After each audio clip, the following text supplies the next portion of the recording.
Pro boxing fans, here with Shane McGuigan. Shane, we're here in Liverpool for one of your fighters, Robbie Davies Jr, fighting a co-main event on this card. Talk to me about this frustrating time for the card, frustrating time for yourselves and your fighter, change of opponent very late down the line.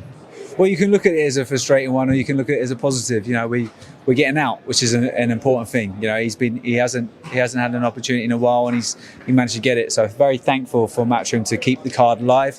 Also, especially with Liam Parrow being a great fight, finding a replacement that's a southpaw and at short notice, and up in our position to co-main event, as it were. So the only frustrations is if Liam Parrow was still going ahead, we would have been probably elevated to the main event. So it's a good fight as well. It's potentially a more awkward fight, even though Parrow's a better fighter, you know. But it's the fact that he's unpredictable. Darragh Foley, he's game as anything. He comes swinging, and that's hard to look good against those opponents. So it's a little bit more pressure, as I would say, on Robbie, but for him to perform and look good.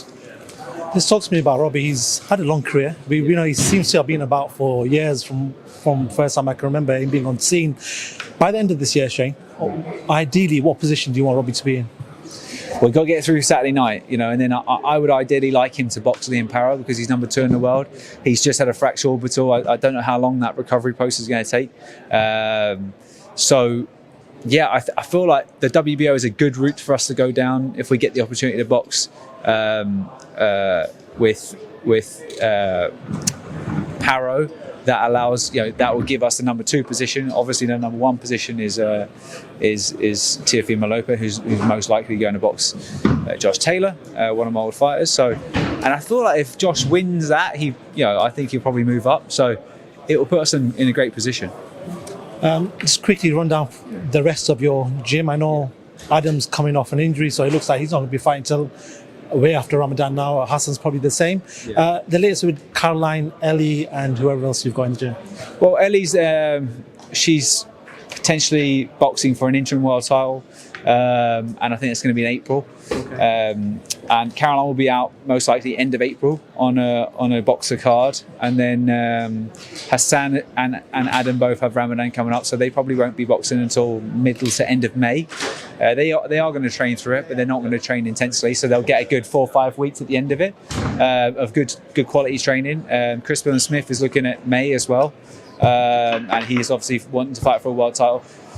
Tommy McCarthy is looking like he might be boxing Gulamarin, and I think Optea also has to box Masterneck as his mandatory. But both of those fights, I think there could be a quick turnaround with either of those champions at the end of it.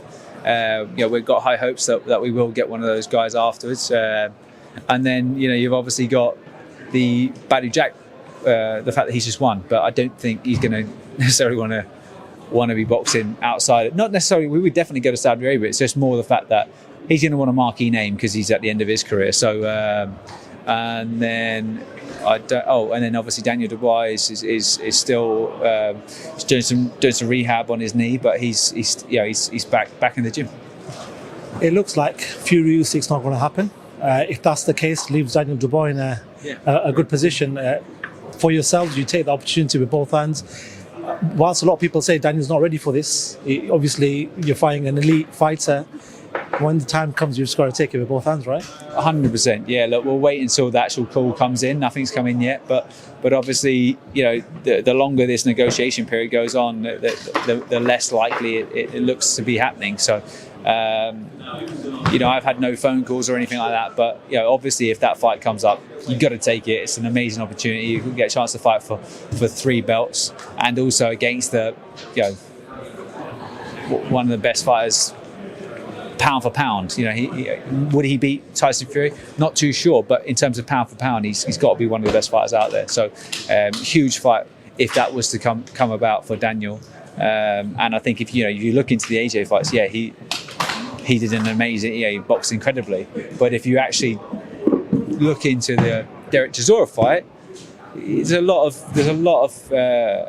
positives you can take from a fight like that. Just disappointing in general for boxing fight fans who are not going to see this undisputed clash. They're still talking. They're saying possibly till the end of the week. But from what Alex Christ is saying, it seems like they're a little bit far apart. It's disappointing for the fight fans because we never got to see Spence Crawford last year. We never got to see AJ Fury. Just seems to be a bit of a downer for the fans. I'm going to say a bit of a controversial thing. I think a lot of the time it comes down to Tyson Fury.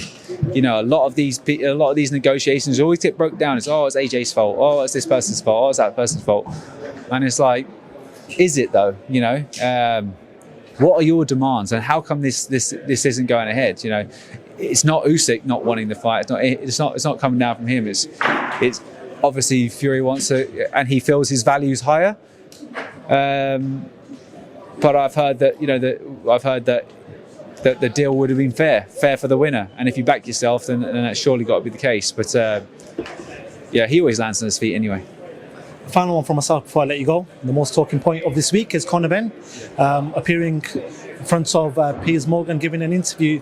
Just give me a reaction to that, because there's a lot of mixed reaction online in regards to that interview. I'll tell you something. I genuinely haven't seen it. Hand on heart, I genuinely haven't seen the interview.